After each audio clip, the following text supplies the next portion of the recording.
કચ્છ જિલ્લા કોંગ્રેસના નવનિયુક્ત પ્રમુખ વીકે હુંબલે સોમવારે ભુજના ટાઉન હોલ ખાતે પદભાર સંભાળ્યો હતો. બનાસકાંઠા લોકસભાના સાંસદ ગિનીબેન ઠાકોરે જણાવ્યું કે વીકે હુંબલના નેતૃત્વમાં કચ્છ જિલ્લામાં પક્ષ વધુ મજબૂત બનશે. ખાસ કરીને નર્મદાના પાણી, કાયદો વ્યવસ્થા, શિક્ષણ, આરોગ્ય તથા ખનીજ ચોરી ખેડૂતોના પ્રશ્નો છે. અદાણી જૂથ કચ્છને લૂંટી રહ્યું છે તેવું જણાવી કાર્યકરોને સંગઠિત થઈ પ્રજાના હિતમાં લડાઈ ચલાવવા જણાવ્યું હતું. નવનિયુક્ત પ્રમુખ વીકે હુંબલે પદ ગ્રહણ કરતા કચ્છના આગેવાનો, હોદ્દેદારો, કાર્યકરો તથા પક્ષના મોવડી મંડળનો આભાર માનતા જણાવ્યું કે કચ્છની પ્રજાના પ્રશ્નો માટે તેઓ લડત આપશે. કચ્છ જિલ્લાને નંબર 1 બનાવવાની વાતો વચ્ચે આજે જિલ્લો ખનીજ ચોરીમાં નંબર 1, શિક્ષકોની ઘટમાં નંબર 1, આરોગ્યની ઘટમાં નંબર 1, નમક માફિયા નંબર 1 છે. કચ્છને ભાજપ લૂંટી રહ્યું છે તથા પક્ષના સંગઠનને વધુ મજબૂત કરવામાં આવશે તેમ જણાવી માળખાકીય પ્રક્રિયામાં ફેરફારો તથા પક્ષમાં શિસ્ત જરૂરી રાખવું પડશે તેવી કડક સૂચનાઓ આપી હતી. કે પહેલા તો હું પોતે કોંગ્રેસી તરીકે હું પોતે કેટલો સક્ષમ છું, કેટલો વફાદાર છું અને કેટલો સારી રીતે મજબૂત છું, જેથી કરીને હું મારી પાર્ટી માટે વફાદારીથી કામ કરી શકું. ભારતીય જનતા પાર્ટીના એક કાર્યકર તરીકે જે કામ કરી રહ્યા છે એમને પણ હું કહેવા માંગુ છું કે સત્તા, સંપત્તિ અને જે પદ હોય કે સત્તાના ઉપર બેઠેલા તમે જે હોદ્દેદારો હોય કે સરકાર હોય એ કાયમી કોઈની રહી નથી. જ્યારે બદલાય છે ત્યારે આના જ અધિકારીઓ હશે અને એ ટાઈમે આપણા જ કોંગ્રેસના કાર્યકરો હશે કે નાના હતો એ ટાઈમે ભાજપની સરકારમાં પણ આપણું કામ કરતા હતા, એટલે સૌથી પહેલા બચાવમાં આપણા લોકો જ આવશે. એટલે એમને પોતાને ખબર છે. અને અધિકારીઓ ક્યાંક ને ક્યાંક પોલીસ તંત્ર હોય, રેવન્યુ હોય, પંચાયત હોય, તો હું માનું છું ત્યાં સુધી સારી જગ્યા લેવા માટેના પણ ભાવ છે. એમનું ચેક લિસ્ટ આપણે કેમ કોઈ કાગળો કરવાનો હોય, કોઈ આપણા એને કે કોઈ આપણે જમીનનો દસ્તાવેજ કરવાનો હોય તો એની અંદર આપણને ચેક લિસ્ટ આપે કે તમારે આટલા ડોક્યુમેન્ટ જોઈશે આ બધા કાગળો માટે કરીને.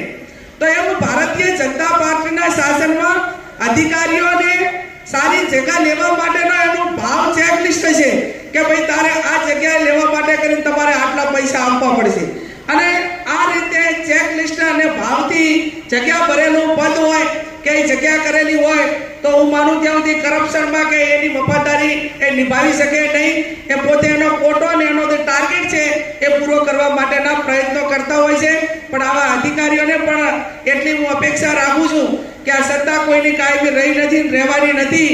અને પછી જ્યારે સત્તા પરિવર્તન થશે એ ટાઈમે હિસાબો બધાના ચૂકતા થાય એવી સહનશીલતા તમારે ન ભોગવવું પડે, એના માટે સૌ મર્યાદામાં રહે એવી પણ હું વહીવટીતંત્ર પાસે આજના તબક્કે એમની પાસે અપેક્ષા રાખું.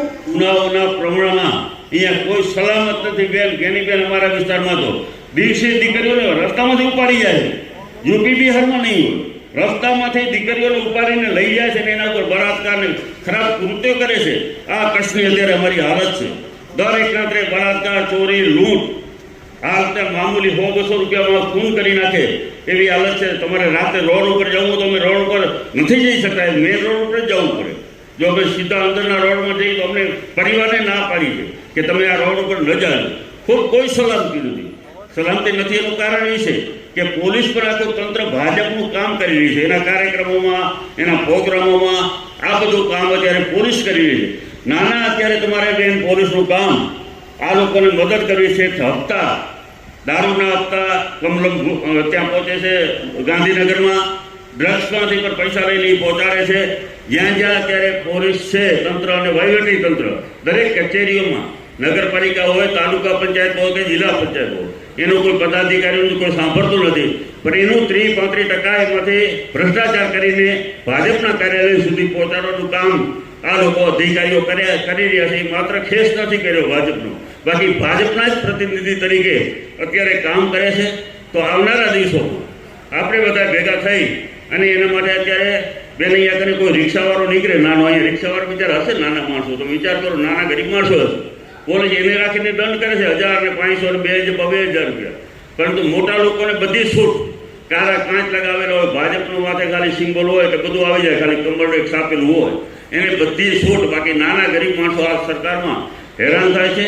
તો હવે એના માટે થઈ આપણે બધાએ લડાઈ લડવી પડશે. શું કરવું? આપણે પ્રજાના પ્રશ્નો ઉપાડી અને આપણે તંત્ર સુધી ને સરકાર સુધી પહોંચાડવા પડશે, તો જ આપણે પરિણામ સુધી પહોંચી શકશું. આવનારા સમયમાં આપણે બધાએ લડાઈ લડવાની છે.